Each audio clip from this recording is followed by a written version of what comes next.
Hi, Sue Ford here, running for state representative.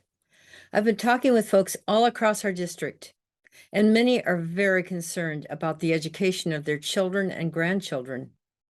I support school choice, where the money follows the child for their best education. We should tie education funding to students, not bureaucracy. Current state spending for education is more than $18,000 per student. What are we getting for that huge investment, up almost 100% from several years prior? Apparently, not what we should. Recent test scores show that 70% of our students are failing math and 52% are failing English. A one-size-fits-all approach is not working for all our children. We need to make some changes so our students will become well educated. In fact, our state constitution cites that as a main priority. And while the McCleary Supreme Court decision made us taxpayers pay more money for education, it appears the results in students' learning has gone down, not up. In Washington state, we have limited school choice. There is the taxpayer-funded public school system and charter schools, although the number of charter schools has been very limited.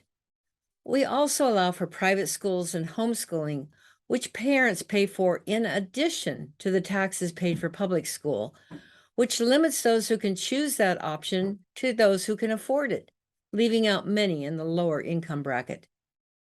Reducing regulations to encourage more diversity in education will help provide more options for families and their children. Curriculum needs to be easily available to parents and the public, so we know what's being taught. I've talked to many parents who pulled their kids from public school when they saw what they were being taught and not taught during COVID, when school went online. Some objected to the comprehensive sex ed, which teaches children as young as fourth grade how to have sex. Others are very concerned to learn that children as young as 13 can get gender-affirming surgery or abortions without parental knowledge or consent. We should return to a requirement of a basic education, reading, writing, math, and science skills.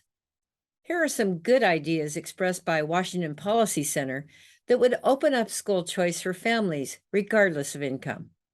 Expand family access to charter schools.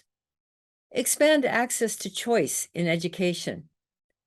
Allow state-funded education savings accounts. Adopt fund the child budgeting. Shift from funding staff to funding children's needs. End the prototypical school model. Repeal lifetime tenure and certification rules. States around the nation have moved into school choice, using voucher and other systems that offer the family the choice as to where their children are educated. It can cost taxpayers a lot less, too. For example, some private schools charge around $7,000 per student, rather than the $18,000 plus currently allocated to public schools.